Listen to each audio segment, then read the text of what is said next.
Storms are fascinating. Every winter, the eastern Atlantic is the scene of the oceanic furies, when the wind whips up the waves that tear the ocean apart.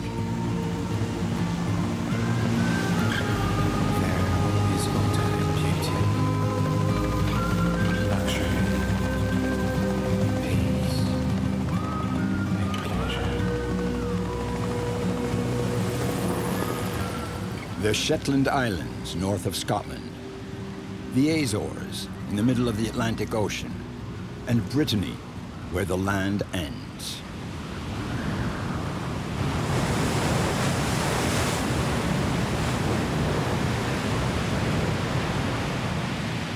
These are the places where the storms that offer such a spectacle for sailors and land dwellers alike are born.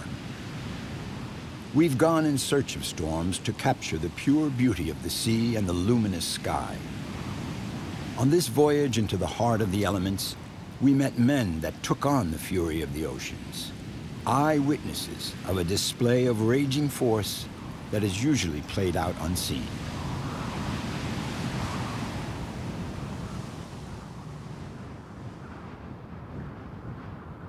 Most people are familiar with the name of these islands, but would have a hard time locating them on a map. Beneath this layer of clouds lie the Azores. They're not really Europe anymore, and not yet America. This Portuguese archipelago, a long way from any continent, is made up of 9 islands, lost out in the middle of the Atlantic Ocean.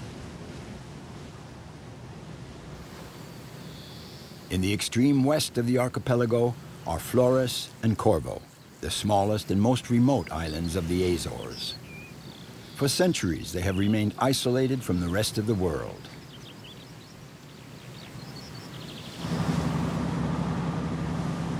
Mauro Lopez is the captain of the Santa Iria, the boat that does the regular run between the 2 islands.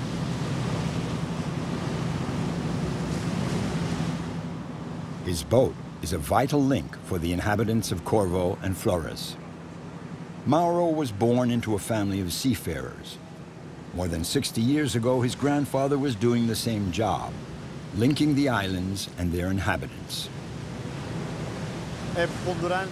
First off, if I didn't have such a strong attachment to the sea, to the nature here, to this island, and to the people here, I wouldn't have such a strong desire to stay here. I don't know. I probably could live somewhere else, but only if I really had to. I could adapt to somewhere else, but I would never leave this place of my own free will, not for anything in the world.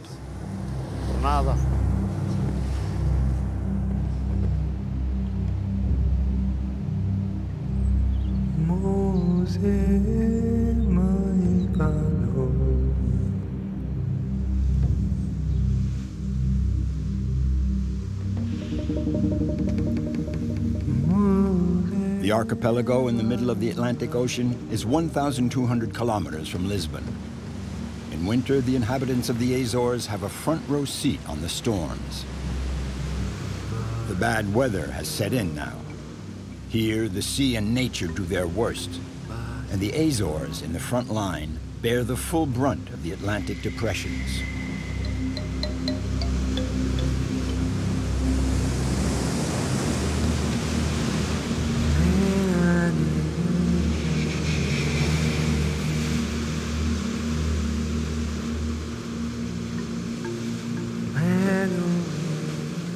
The inhabitants of Flores are getting hit with the winter's first storm.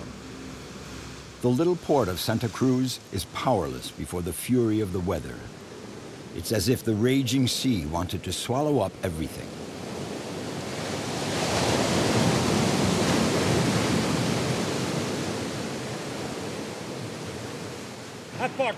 The door's stuck. We can't get it open. We want to get the car out of the way, but we can't. The tide's coming in. The waves are going to keep getting higher. It's getting worse. In an hour, it'll be even worse still. Normally it should calm down by tomorrow. Normally.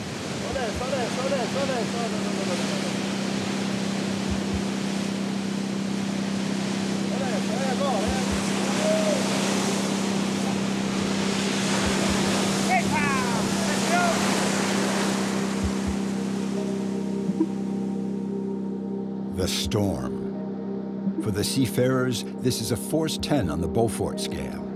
High waves, white sea, waves 9 to 12 meters high, winds of 50 knots, 90 to 100 kilometers an hour. The island's harbors provide hardly any protection from the lashing seas.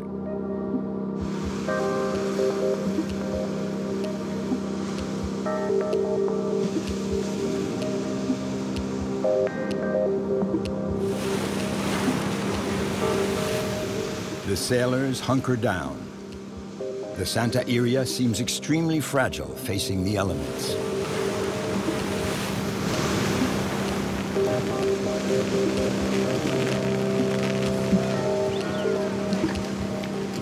Before nightfall, Mauro and his crew will lock horns with the sea.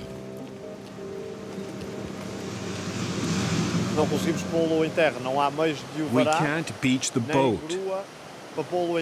This boat has to go to Corvo twice a week. So we don't have the time to get the Santa Iria on dry land. And that's why she has to stay in the water.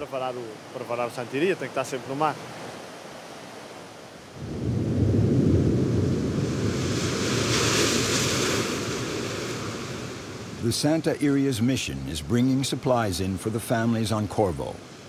It's an easy run in good weather, but when the sea turns into white froth like this, it's a mission impossible.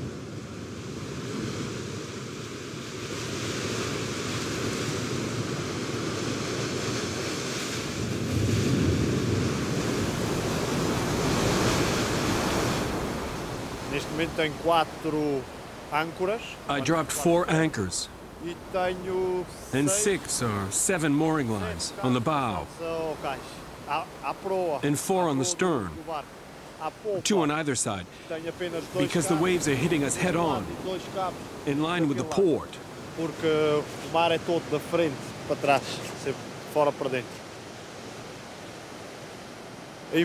There's no way we would get any sleep anyway. We'll spend the night here checking the lines, and we'll keep an eye on the sea to see if it gets worse or not. By nightfall, they've made the boat as secure as possible. Now the only thing they can do is cross their fingers and hope for the best. The worst of the storm is still to come. The night promises to be an ordeal for the captain of the Santa Iria.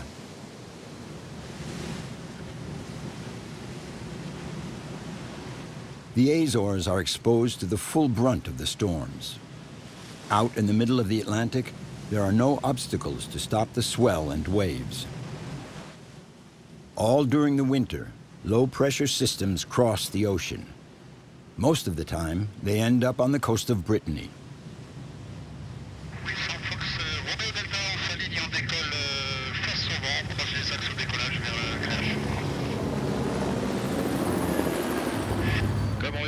As we were hoping, the swell is still strong. It's beautiful, the light's superb. We're 20 minutes from low tide. Today, these 2 storm chasers have decided to work on the island of Ouessant in Brittany, with the wind, the waves, and the light. This is where I learned to fly in Brittany. I really started out here in the Iroise Sea. It was and still is my playground for taking pictures. It's in a class by itself. Nowhere like it in the world. This is good. Jean, you must have the waves in the shot there in front of you, right? I have the waves in the foreground and the lighthouse to the right in the background. Look what's coming up on the right. Sometimes we have intense low-pressure systems, but with strong, short, gusty winds, so the swell doesn't rise. You can't see wind in a photo. For me, photographer, the expression of the wind is the swell and waves. No swell, no storm.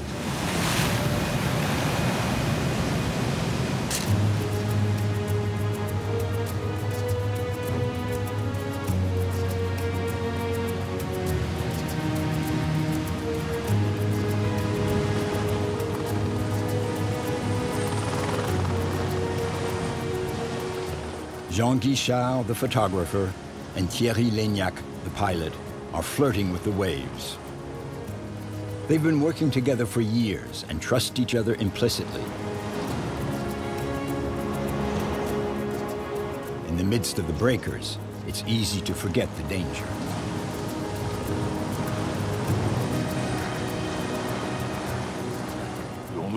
We're riding on hell. The waves are breaking.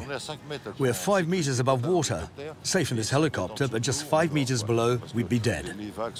The waves get ripped apart on the reefs of the Pernes Cape and in front of the Créache lighthouse. If we go down, there's no way they'll pick us up. It's really paradoxical and surprising to be safe in such a dangerous, risky place.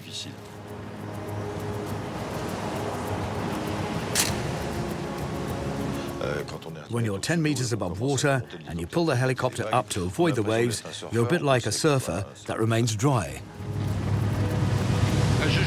I'm playing with the waves. If you feel some jolts, it's because when the waves arrive, I pull up. I'm not watching the shots you're taking. I've got my eye on the waves. What do you think about what's below us? Magnificent. We'll just hover a bit. Further out, it's stunning. There's an enormous wave on the right. You'll have to get behind. Can you see how it's exploding? Look at that. Magnificent. Tell me when I can open the door. Whenever you like. There we are. We're a bit high. You want the lantern above the horizon? There you have it.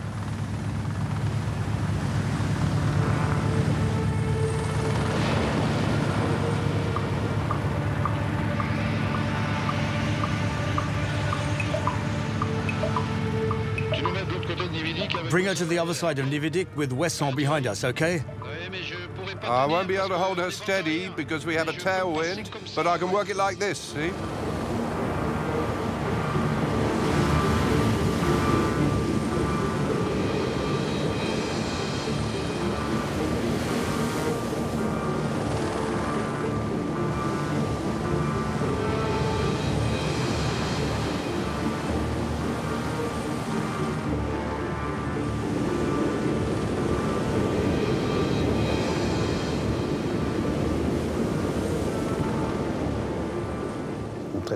Some people call me reckless, but if it were really risky, I wouldn't be flying. I'd find another job.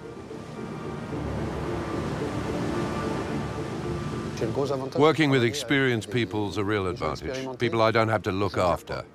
That's a huge workload off my shoulders. If there's a risk, it's a calculated risk. On the other hand, managing the flight itself to get the best shots, I try to see what I can offer by turning my head, seeing the subject to the left of the helicopter. But if you're flying in hellish conditions, you have to be careful of the waves coming in on the opposite side, because we're often working in strong swell and high waves.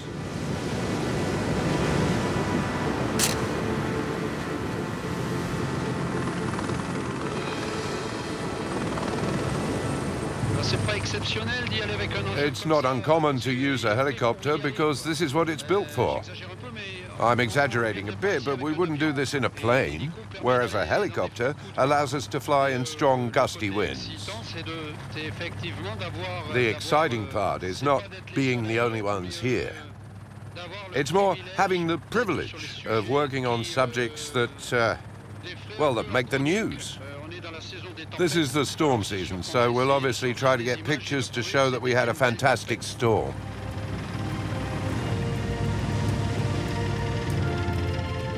The intrepid storm hunters are, each in his own field, artists. Thanks to their complicity and experience, they manage to get stunning shots.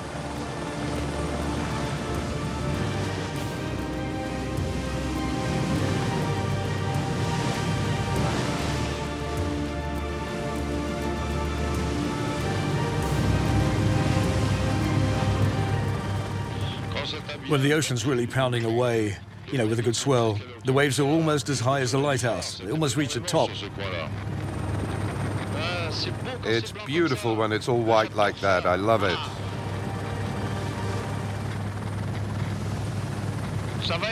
This one's going to be great.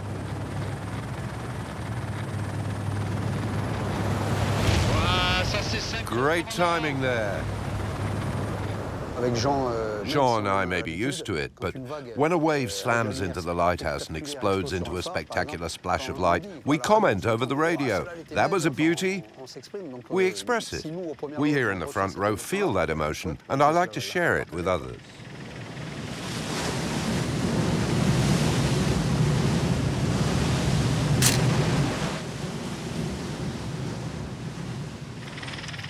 There has to be harmony with the pilot. He's the boss, of course. I know what I want, and I tell him that he's the one who decides. If I ask him to hover over closer to the lighthouse, where it's not feasible, and the helicopter could stall and go down, so when you're 15-20 meters above water, there's no time to pull up. It's really dangerous. It's like a washing machine down there. I really can't see how we could survive. They've been flying for 2 hours between sky and foam. Now the fading daylight is making the pilot's job more and more difficult, and shooting is getting trickier. It's too late now. Even if we wait for the squalls to pass, it's all over. It'll be too late. It's the warm-up. Yeah, rendezvous tomorrow.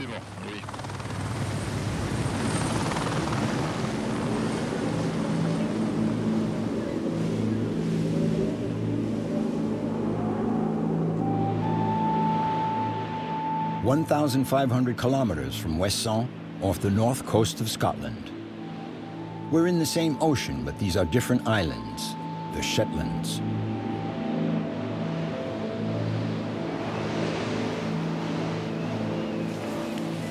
Wind presently 130 degrees at 22 knots.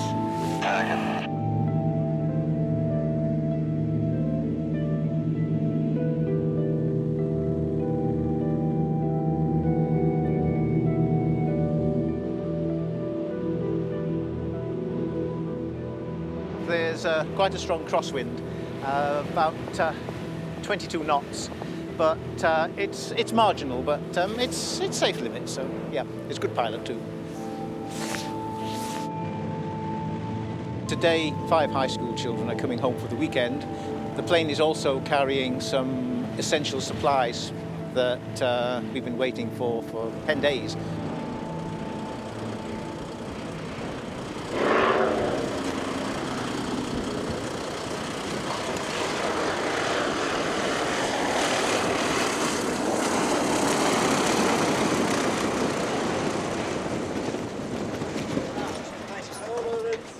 Back in the days when Fair Isle could be reached only by boat, the men had to leave the island to escape poverty and to feed their families.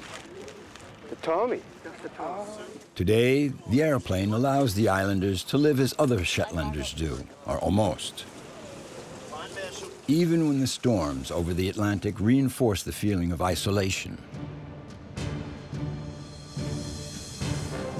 Fair Isle doesn't belong to any one person. It's common land and belongs to all. Since 1948, each family rents their house from the National Trust for Scotland, the bureau in charge of the conservation of Scottish heritage.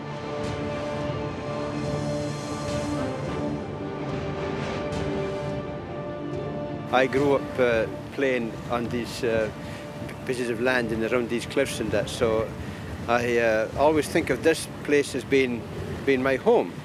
If my mother knew how often I very nearly became part of the cliffs, she would be very cross with me because we grew up here. As you imagine a 5-year-old boy always going that wee bit further and always trying to catch that wee bit, you know, whatever. And there was a couple of times I might not have been here, you know. But I mean, yeah, very much. You grow up, you become part of the place, it becomes part of you. Yeah, it's lovely. These Celtic lands are an oceanic symphony composed of luminous waves and dark mountains. Camden! Camden! Camden!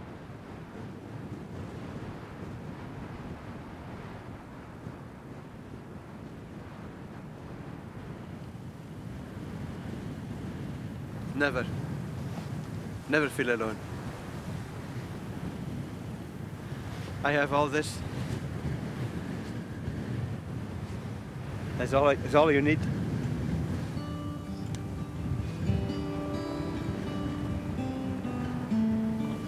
Come, boy, come. That's a good dogs. That's a good dogs. Neil Thompson lives on one of the Shetland's most isolated islands. Fair Isle is a community of men and women who stand together. Tory is a protected area. Here in the far corner of the world, Neil can contemplate his tiny realm. I'm come to step I must. I'm come to make this train. I suppose who is due to stay wind. Fair Isle, the island of fairness. Could this be the land of the just? A spot where the isolation has forced the inhabitants to live together and share their only riches, freedom and unbounded nature.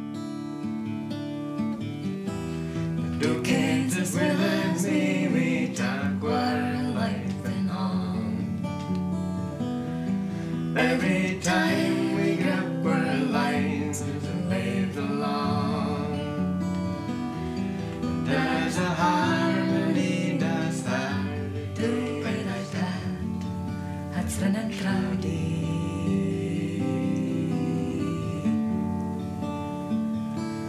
Yeah, it's been a cloudy.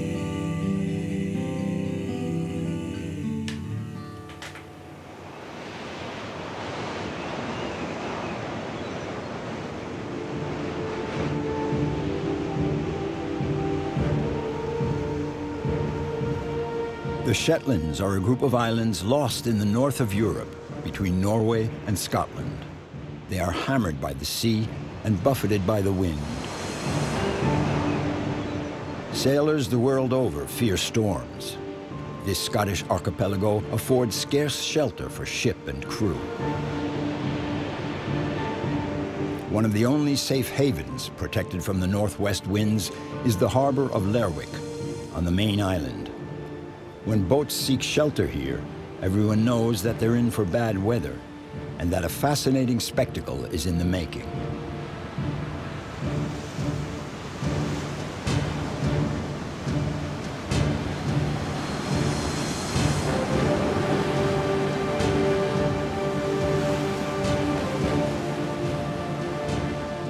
Here, on the same latitude as Greenland, is where the North Sea and the Atlantic meet. In the Shetlands, the wind mixes with the land, with the sky, and with the sea. These craggy cliffs form the last ramparts of a rugged land.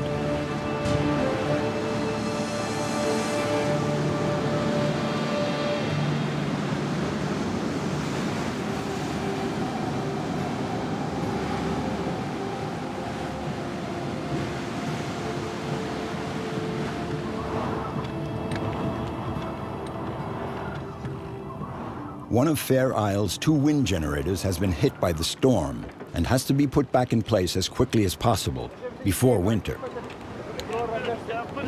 The job is proving more difficult than expected. The wind is getting up and the atmosphere has become quite tense. Come on, fuck's sake, come on! Come on! Or kick your fucking arse! Enough of it, right? You do not walk below anything, you've been told, right?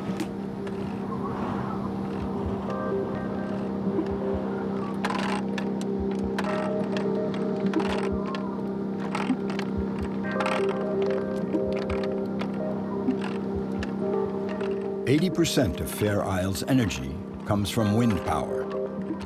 The islanders don't expect any help from the outside. They have to work things out for themselves and face the elements.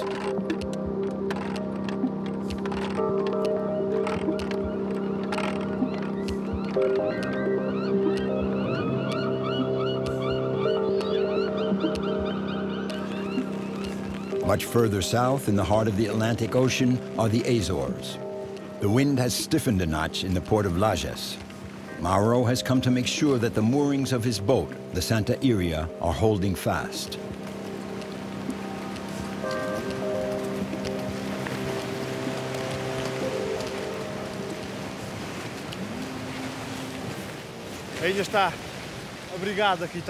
We're sheltered for the moment because the winds are in from the southeast.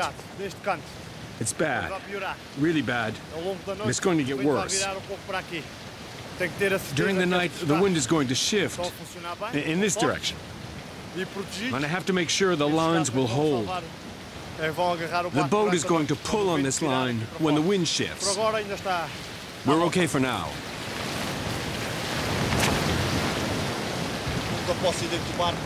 I can't get on board at night. It's too dangerous. It's even dangerous right here. The waves could get worse tonight. The only thing I can do is keep a close watch. Stay alert. And that's all.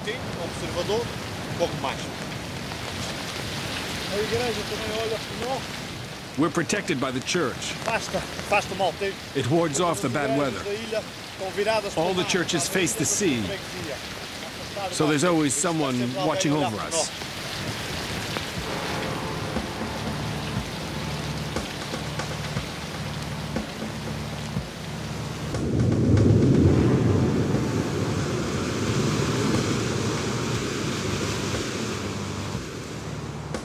All through the night, the island of Flores is lashed by the wind and rain. At daybreak, the little mountain cascades have swollen into powerful torrents gushing from the cliffs. Battered by the raging forces of nature, Flores is suffering the worst storm of the winter.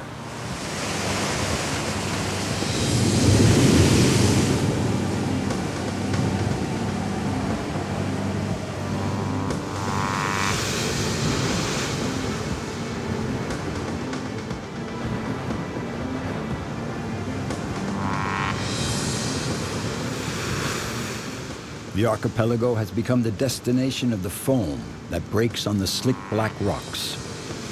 The sea is pounded by the wind and waves. The howls of the sea make the islands tremble.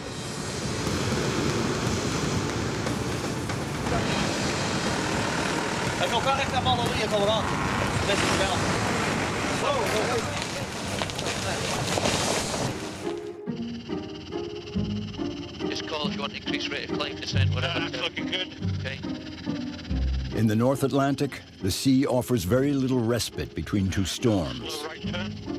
Slow one, yeah.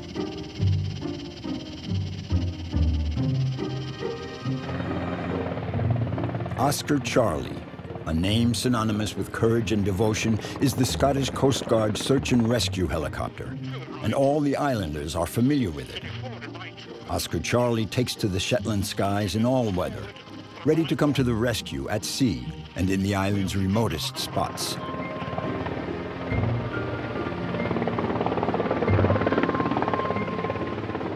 Oscar Charlie is very well known throughout the islands. She's a very important asset to the community in Shetland, and over the years she has helped and she will continue to help the people that live here in Shetland. Oscar Charlie is a reliable, robust workhorse that keeps us safe and enables us to do a job where we can help people.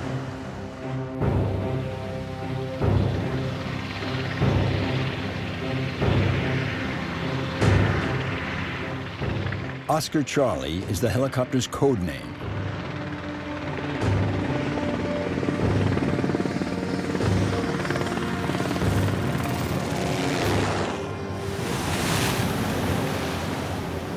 Its area of operations is primarily maritime and covers a vast zone between northern Scotland, Norway, and the Faroe Islands. Whether they be fishermen or workers on the North Sea oil platforms, thousands of men may one day need to call Oscar Charlie for help. Out at sea, far from the nearest land, the helicopter is the only way to evacuate an injured person.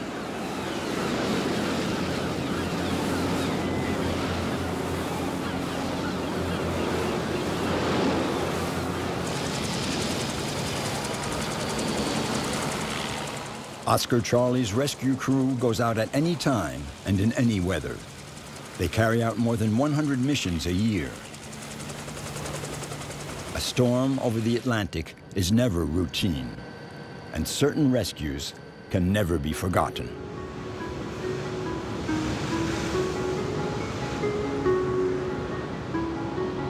A bitter cold night off the Shetlands.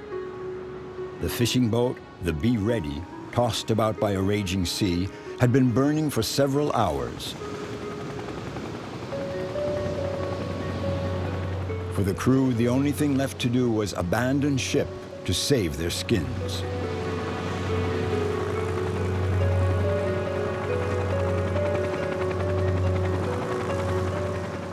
Despite the extreme conditions, they managed to lower one of Oscar Charlie's men onto the trawler to help evacuate the crew from the boat.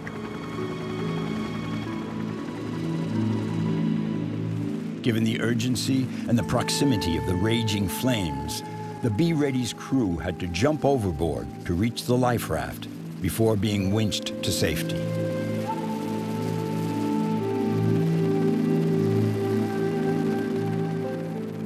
That night, Oscar Charlie saved the lives of 5 Scottish fishermen trapped by fire on the high seas. I wanted to become a helicopter pilot from a very early age, from about the age of 5. That's about the time when we moved here to Shetland, within about 4 miles of the airport. So we used to see helicopters flying over the house on a regular basis, and it was that influence that made me want to fly. So it was a childhood dream, really, to find myself in one of these, and eventually that dream came true. The young pilot got his vocation at an early age. He followed the example of his father, Kieran Sr., who had a long career with the Scottish Coast Guard on board the Oscar Charlie. His entire life, thousands of rescue missions. Kieran Sr. has now passed the torch. I'm a bit bigger now. Yeah. And then there's your gliding days. I think that was down at, is that down Leonsolden? Leonsolden, yeah. I'm 16 there. And you have some ridiculous aviator shades. Well, he's still got them. I still got them here. Then that's... Yeah, it was a mixture of feelings, really. I didn't, when I first started flying, ever envisaged that I'd have an opportunity to fly with Dad. At that time, my career was going off on a separate path, and it wasn't until about 7.5 years later we had an opportunity to fly together. And so when it came, then it was a momentous occasion. It was a great feeling to have Dad in the aircraft with myself. Follow starboard. Yeah, Jimmy, can you somebody? You will arrange. Well done.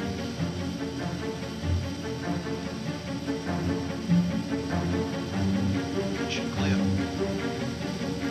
What? The ice control village.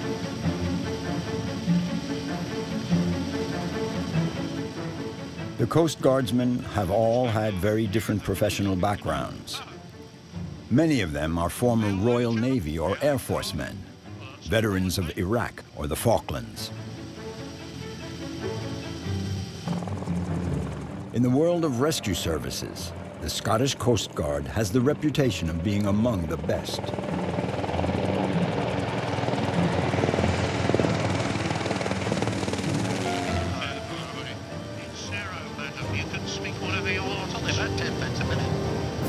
During the summer, it's a beautiful place to live and work, but during the winter, it can be challenging. The flying's challenging, the weather's usually poor, it's usually nighttime, and because of the wind, the vessels that we go to are usually moving around a lot, so it takes a great deal of skill to get people off. NG1 and 2, TTT's below 150, max 18 seconds on the starter. Advanced. Clear winch? Yeah, clear winch. Bringing it out the door. It's going out. As winchman, he is the one most exposed to danger of the 4 men on board. For myself on the end of the wire, I get to see the elements a lot closer than the rest of the crew sometimes. And to look at I get a good look at the sea state, and you get very used to looking at, you know, what's going to be good for you, what's going to be bad. You can enjoy the view sometimes on the end of the wire, and sometimes you want to close your eyes because it can be, you know, it can be so rough that you just want to get onto the vessel in a high sea state. But it is a fantastic area to fly in, and a privilege for everybody in the crew.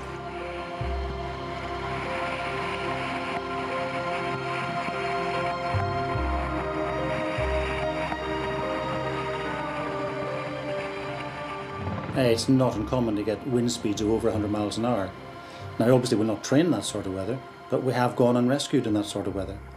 That produces very heavy seas, tremendous swells, and we'll always go and look at the vessel, and if it, at the end of the day, if the crew decide we're not going to winch to it, then we won't winch. But those are very few and far between.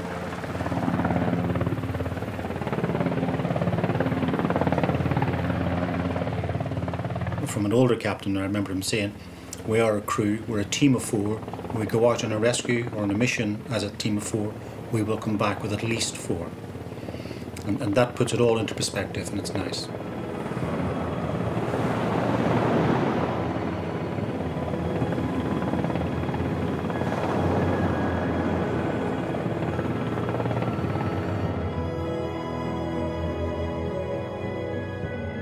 Brittany, Europe's westernmost peninsula. Like the Celtic lands of the Shetlands, the island of Ouessant is a region of storms. Qui voit Ouessant, voit son sang. If you see Ouessant, you see your blood. The old sea proverb is quite explicit. Here too, rescue workers keep watch over the coast. For a long time, this was the mission of Jean Bulot. He was captain of a rescue tugboat on the high seas.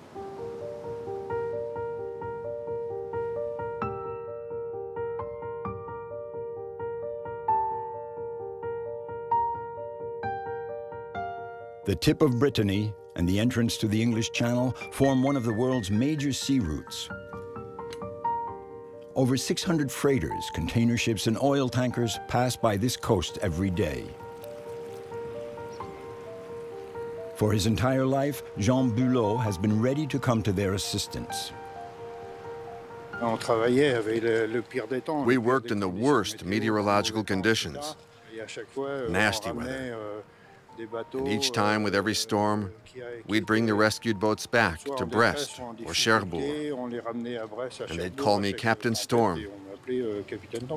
That's how I got my nickname.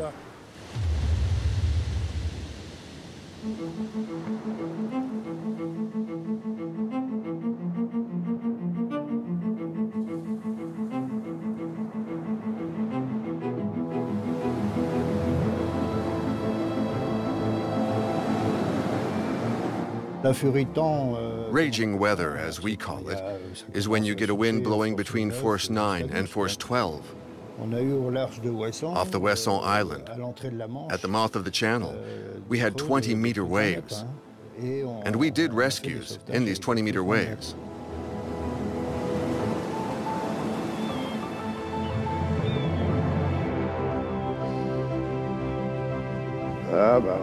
Yes, it brings back fond memories. That's for sure. And sometimes I dream about it. I don't know why. But I'm back on board. And I'm not 50 or 55 like when I retired. I'm 75, like I am now. And it's strange. Well, it's just a dream.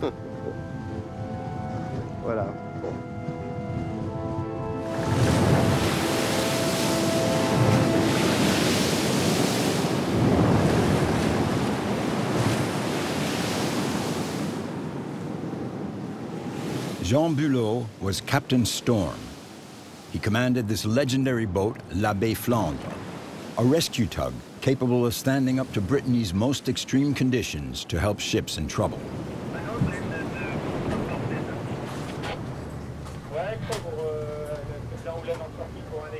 Today, Jean is with the crew of the SNSM, the French Volunteer Coast Guard, on a rescue boat from Port Salle. They're heading for a precise spot in the Iroise Sea where a maritime catastrophe changed the fate of all Brittany and provoked the anger of all seafarers.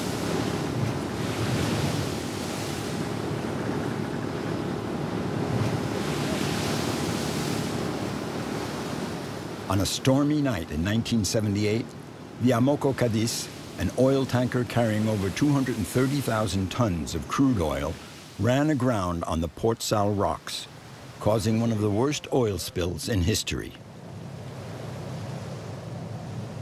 You have to imagine yourself in the middle of all that, the waves crashing into the cliffs, a boat that's drifting and about to run aground on the rocks. Luckily, the Amoco accident happened at night. They didn't see it, but they'd have jumped overboard.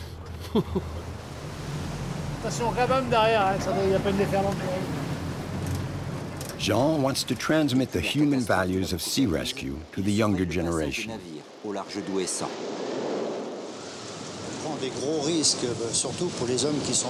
They take big risks, especially the men on the aft deck. Most of the time, they don't see the wave coming because they're busy with something else. So there's the old saying, one hand for yourself and one hand for the boat. And when someone does notice something, they'll communicate with gestures or shouting because there's so much noise around with the engines, the wind.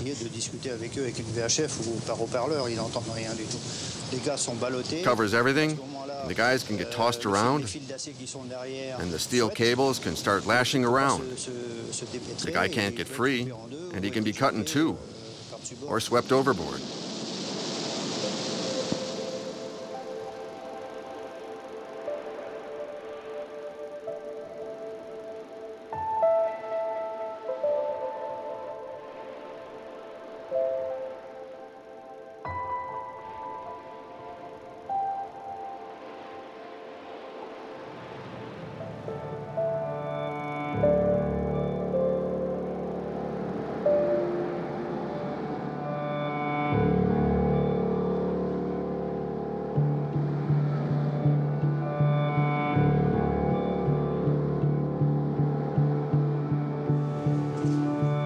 During his 15 years at the helm of the Abbé Flandre, Jean Bulot was one of the guardian angels of the Brittany coast.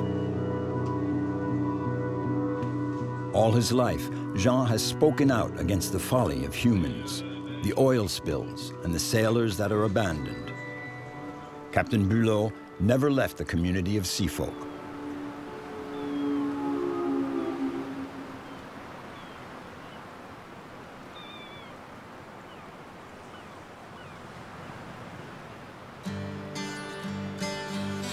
Now Jean Bulot is a writer, and he draws on his real-life experiences for the raw material of his stories. A tireless spinner of sea yarns, Jean has a sea gaze in his eyes and sea salt in his memories.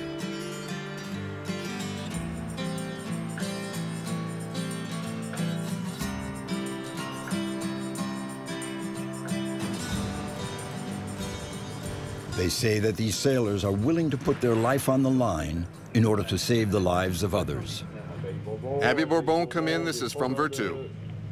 They're anonymous heroes in the heart of the storm. In the course of his career at sea, Jean Bulot and his crews have assisted 200 ships in distress.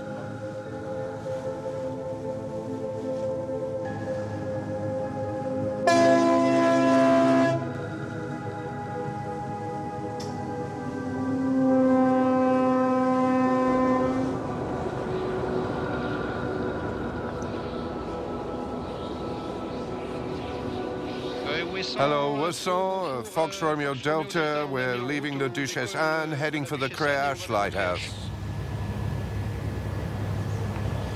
The island of Ouessant is undoubtedly the most beautiful place to observe storms in France. Our photographer and helicopter pilot are going back in time and the history of lighthouses.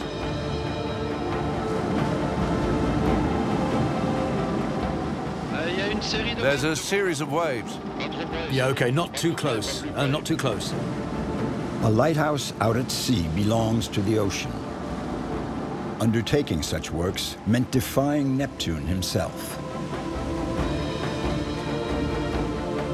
Lighthouses are built in the most improbable places. In good weather, they remind one of giant abandoned toys. In bad weather, it's a romantic fortress attacked by the waves and the wind.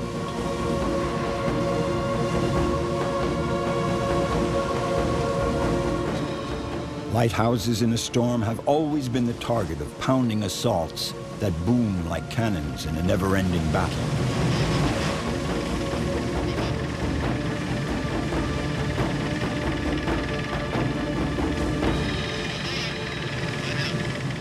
To be at sea without reference points is distressing. For sailors, lighthouses are a promise of safety, a beacon of hope.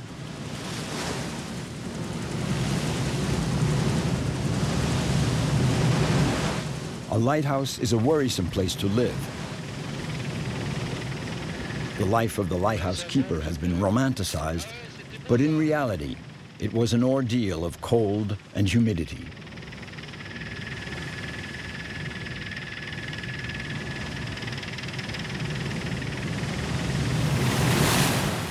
Wow, that was a beauty. The best one of all. Okay, let's call it a day. From the helicopter, the two storm hunters give us the point of view of the gannets and gulls. A spectacle that only the ocean can give us. You can't do what you want in a storm. You always have to be humble and conscious of your limits and not overstep them. I don't push my limits. I stay within what I know.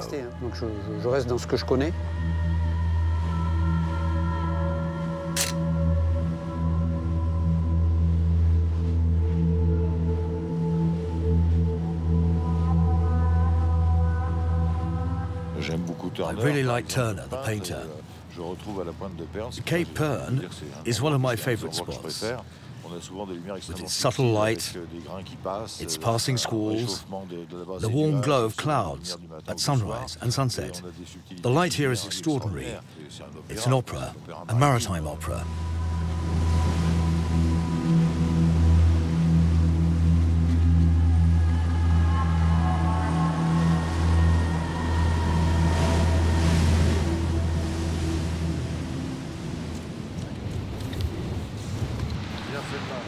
The wind has dropped. The sea has calmed down. Jean, the photographer, has an unexpected encounter. Another little message from the ocean. Théodore Malgon, the most famous lighthouse keeper in the world. Oh, let's not overdo it. I say that because he's the man in the doorway of the famous photo of La Jument Lighthouse of 1989. The first photo I did of a lighthouse in a storm. Well, it was a fluke. A fluke. I heard the noise, I stepped out and saw the helicopter, and suddenly I realized they were taking pictures. Pictures of the storm. The door of La Jument Lighthouse is now closed for good. Théodore Malgon is one of the last witnesses of the golden age of lighthouse keepers at sea and the storms over the Atlantic.